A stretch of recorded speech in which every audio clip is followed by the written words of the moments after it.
Hello, my viewers. My name is Young Sunday, and I welcome you all to my channel on PU for More Academy. Just like I do say, this academy is rooted from my own professional experience in the PU for More industry. In the presentation today, we shall be looking at what is in the board. Okay, silicone surfactant, the architects of PU for More quality. I want to disagree with one perception commonly noticed by PU formulators. That disagreement is that they believe that silicone surfactants do not have advantage over foam quality, and that is not true. You understand? Now, silicone surfactant is one of the PU foam additives used in the production of flexible polyurethane foam. That is to say, without silicone surfactant, there is no foam. How do these chemicals work? What is the rules played by silicone or surfactant? What makes it an architect of foam quality? Those are the questions that we are going to answer. Take for example, if you are mixing two states of matter of different characteristics, for example, oil and water together, put them in one bucket, shake it, you will find it difficult that they will not mix easily. In that regard, for you to allow them mix together, you need what we call emulsifying agent, because it is this emulsifying agent that will now allow them, marry them together to mix to give you a single phase homogeneous mixture. Now, in PU foam production, we have polyol, TDI, water, methylene chloride, tin catalyst, amine catalyst. We also have some other filler that is coming in, including the silicone itself. So remove this silicone. You know that some of these chemicals that are coming, they are of different chemical and physical properties in terms of behavior of the state of matter. So coming together, it will make it difficult for them to form homogeneous mixture that will now allow the PU foam reactions to proceed. So the function of silicone one here is to reduce the surface tension of polyol and also stabilize the entire mixture. When we say stabilization, that is to say the primary objective of silicone surfactant in foam is for stabilization.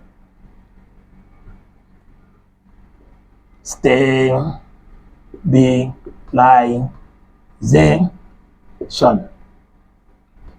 Most of us, we do come across these English words, okay? This word, stabilization. So I'm going to break down what stabilization means. Now, when foam reaction proceed with the aid of mixing, are we all together? So it's going to generate bubbles. So when we say stabilization in the context of foaming, we are talking about bubble formation. We means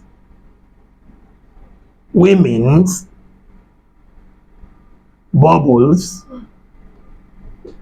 formation. We mean bubble formations. And in these bubble formations, during foaming, inside the foaming system, foam is made up of cells. That is what we call cell structure. And this cell structure is made up of windows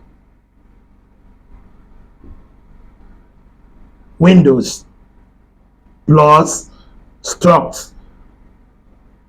Okay, so this is what make up of all these things. You understand? Now, during this mixing, there are tiny molecules of bubble that are going to generate it inside the foaming system. So this bubble needs to delay, to allow the foam expansion with the aid of CO2 achieve its own shape. Okay, it's just like you are blowing air, introducing air to a balloon at certain level. When the air is too much inside the balloon, okay, the balloon can easily break. In that regard, that is where we have CO2 generation during that expansion by the aid of CO2. So in this forming system, those tiny molecules will be combined with the CO2. Okay, now in the cell structure will make up of tiny holes that surrounded the entire system of the foam. So at the full rise, the CO2 would escape through those roots, those tiny holes. Okay, once the CO2 escape through that tiny root, the foam will now release CO2, okay, and now stabilize. Okay, so in that stabilization means the cell structures have formed, okay, today a shape that it can no longer expand.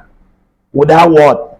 It will not do what? Release, affect the shape. So that is what we call stabilization or process. Now, take for example, note that the foam will not expand. Remove silicone, the foam will still expand. The expansion of soil will not stabilize without silicone, because at that shape, okay, the foam would achieve. Instead of the foam remain there, by achieving the full step, it will now collapse. That is what we call unstabilization. So this is what silicone does in terms of what we call stabilization as a primary aim. Then it also help in a what? Emulsifications. Emulsification means allow those chemical composition to mix together. You understand? Without any foreign distraction. We also have what they call cell structure control. In the cell structure I've just explained, it could be open, it could be closed, it could be tight. And open, close, tight depend on the types of silicone you are using in respect to the density. And that is why, as a PU foam formulator, you must understand the kind of silicone you are using. Silicone is designed based on intended density, and that is why they come in three forms. They come in three forms. Okay, they come in three forms. One, we have low, we have medium, we also have high level silicone. Okay, low, medium, high level silicone. This is how they are being designed, and they have the exact density, different density they're supposed to use. You are not using this one against this one, this one, this one. I'm going to tell you the advantage. Okay, for example, low medium silicone. Let me just tell you a funny thing here about low medium silicone. Low medium silicone have what they call low potency. Thank you. Low potency. Now the reason in that, you know, when you produced a low density foam means that the material is small, but the gas inside the system is very, very high, because the increment of this gas will allow you to blow the foam to achieve a low density. Therefore, you need a low medium silicone in that density. Because high silicone, if you are using high silicone, okay, what will happen? It may easily entrap CO2, excess CO2, and add to the total gas generated, thereby affecting the foam. That can easily do to crack, split, unstabilization. So when your foam system undergo overstabilization, there is something wrong with that silicone. Are we all together? So this is how silicone work during forming a process. Hope you understand. So I quite disagree with that. So this silicone in question had values to the foam quality. It is the architect of PU foam quality. If you want to have the best quality of your foam, select your silicone surfactant properly. Hope you understand this, and also it's very, very interesting. Continue to like my page, on your notification bell, so that whenever I upload a new video, you will be notified. Thank you, my viewers. Bye.